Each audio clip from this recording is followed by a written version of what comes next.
garbage apocalypse upon us. This is a video I've been wanting to make for a long time. And I've been thinking about this more and more as the options with modern cars start to become more and more ridiculous, where if you buy a new Mercedes EQS, the entire body has to be lifted off of the chassis using a special lift. Or if you happen to select a gasoline Mercedes, the planned obsolescence is built right into the car. Now in Europe, they sell diesel-electric hybrids, which is wonderful. We're not going to get those here, at least for now. I don't see us getting any great cars actually, because most of the modern automotive offerings in the United States are because they have to put the economics of building cars. Okay, don't be fooled, guys. It has nothing to do with carbon emissions or green manufacturing. We all know there's no such thing as green automotive manufacturing. It doesn't exist. We all know that it's just a ploy to make cars cheaper and more disposable to maximize the profits of the car manufacturers.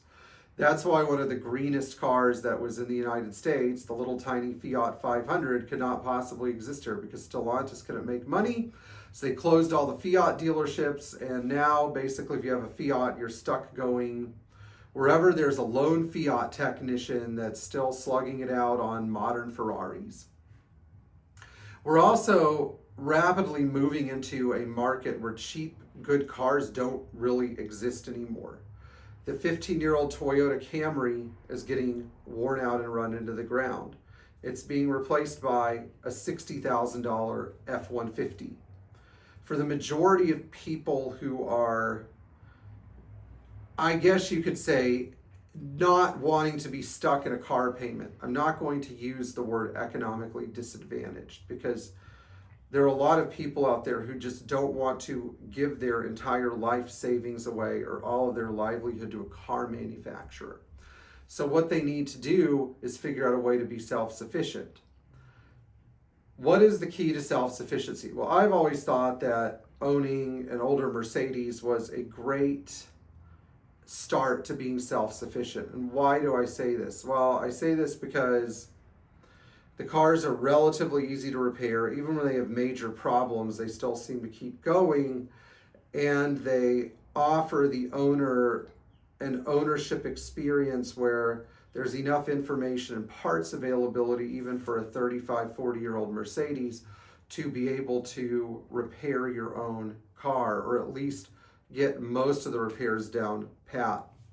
It also seems like the number of cars from this era that still exist that were good cars, such as the Volvo 240 or, you know, the square body Ford pickup trucks that had the old 300 inline six, or, you know, the K-Series, the GMT 400 trucks. A lot of them were trucks.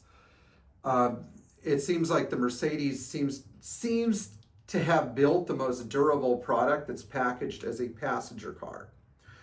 You will not find a slew of 80s Toyotas available, or 80s BMWs, or 80s Ford and GM sedans. Although, if you look for those, you know, Olds Calais or Buick Park Avenues or Electras from the 1980s, the wedge-shaped cars that I think everybody sort of remembers their grandmother driving, those cars still seem to be relatively abundant. So that is a good thing. But it seems like some of the 80s and early 90s cars are really the sweet spot as far as you being able to own a repairable car. And that's because our world does not move at the pace of, with automotive development at least, something being so old that it becomes technologically obsolete. In truth, cars really haven't changed that much since the 80s and 90s. A lot of the technology to manufacture the same parts or to manufacture exterior body panels or interior panels or things like that really has not changed so much. And so automotive development sort of did this thing where it peaked, and then some of the manufacturers, Mercedes included, realizing they had built too good of a product, So it plateaued for a bit while they figured out how to build planned obsolescence into their automobiles. And then they started to use a more of an algorithmic approach to making a car that would last for 15 years or 10 years or whatever they felt was a fair amount of time for an overpriced luxury car to last before you sort of kicked it out into the weeds. And it's funny because you'll get individuals that will buy a 15 to 20-year-old Mercedes thinking that it's almost like a wild dog where you're going to be able to fix its issues and tame it and make it into a usable driver for the next 20 years. And my friends, that is not the case. Bringing home a 15 to 20-year-old Mercedes is like, it's like trying to patch a boat with a rotten floor. There is no way out of sinking. It just sinks and sinks and sinks. Whereas if you are willing to put in a little bit of extra work and go for the 25, 30, 40-year-old Mercedes, I don't know, 25, maybe a little bit young, but the 30, 40, 50-year-old Mercedes, there is some silver lining at the end of the tunnel. The two biggest threats to these cars, you want to know what the two biggest threats to these cars are? People who modify them to the point where they're no longer really Mercedes anymore, and other drivers on the road who run into them and total them, because we have a way to fix just about everything except an extremely totaled, mangled car. We do have ways to fix very totaled, mangled cars. It just costs a lot of money. And then at that point, most people, because they go, oh, well, I could just buy another one of these for a few $1,000s, just go buy another car, which is too bad, because there is going to be a day where we have to fix even the most wrecked cars, because we can't build the car from scratch. Mark my words, it's not going to be next year, but there will be a day when people are digging up rusty 123 Hulks out of people's backyards and spending hundreds of thousands of dollars restoring them, not because of their collectability, but because they realize that there is no modern car that allows you to be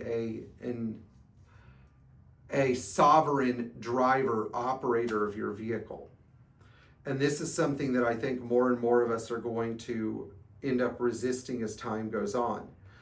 The other thing that I think we have to ask the question of is, how much longer can we keep producing the natural resources as well as the plethora of products of auto parts, new auto parts, plastics, synthetic fabrics, metal engine block castings, to keep producing modern cars at the level that we do? I mean, this is absurd. We're literally, some of the people may not call this a waste of resources, but I personally think it's a waste of resources to crank out a 10-year car. Even though you can recycle most of the materials in the car, the amount of energy required to recycle them negates any sort of positive environmental impact about recycling. Let's look at some examples. So Mercedes is a program where you could take your worn out Mercedes and trade it in and they'll recycle it. I wonder about all of this. How much heat does it take to melt down the steel body, the engine block, the transmission case? How much heat does it take to re-refine them? How many emissions are going to be produced during those heating cycles? What do you do with the plastic? Do you really heat it up, melt it, and turn it into new engine parts? Or do you sell it in plastic cubes to China where it's going to float around in the ocean until it gets turned into to-go containers? Taking a plastic item, recycling it, and turning it into another plastic item which will get thrown away and eventually shredded into microplastics that end up somewhere around the Arctic Circle is not a form of conservation. You're just deferring the problem. But the automotive industry brings in and manufactures so many new plastics. It doesn't make any sense to me. There's so much virgin plastic in your new Hyundai, for example. It's almost like you should be ashamed of yourself for driving it. I'm just saying, you should have kept your 15 to 20-year-old Camry and tried to find a way to keep it going. Now, why do I say all this? Because I personally believe, and this is apolitical, doesn't have anything to do with politics, I think that our planet and our society are moving into a time of severe austerity. All these nice things we've had, like Amazon and Temu and a 5-year-old house and a 3-year-old car and a giant SUV, taking our kids to soccer practice, watching, Discovery Channel on a 70-inch flat screen TV, cooking on stainless steel appliances with linoleum floors in a 3,000 square foot house with 2 air conditioners and a manicured lawn. I don't believe our society is going to be able to keep up this level of economic abundance for the foreseeable future. I think that eventually there will be a hard reset where we have to go back to living in 1,000 square foot houses, having a black and white TV sometimes, having electricity sometimes. And I'm not some greenwashed globalist. I just think that we can't sustain the level that we're at, and there is eventually going to be a resource and labor collapse that results in, I think a lot of people are losing their minds right now trying to maintain it as well. We have to go back to simpler time. Part of having a simpler time means if you want transportation, you do like the people in Jordan or Morocco do, and you have a car for life. You don't have a car for 5 years or 10 years or a leased car.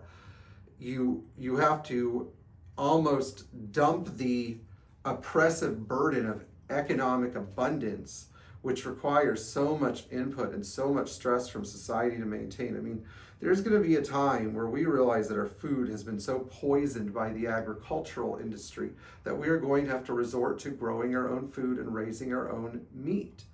There is a point in time where we're probably going to have community gardens where everybody works to keep pests from eating the food. Why? Because resource collapse is coming.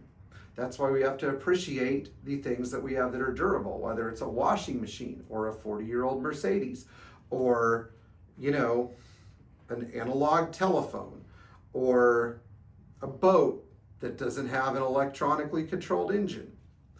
I don't know, or even a piece of property that doesn't have a house on it. I'll see you guys in the future. Please like, share, and subscribe. Tap the bell for notifications, and thank you so much for tuning in.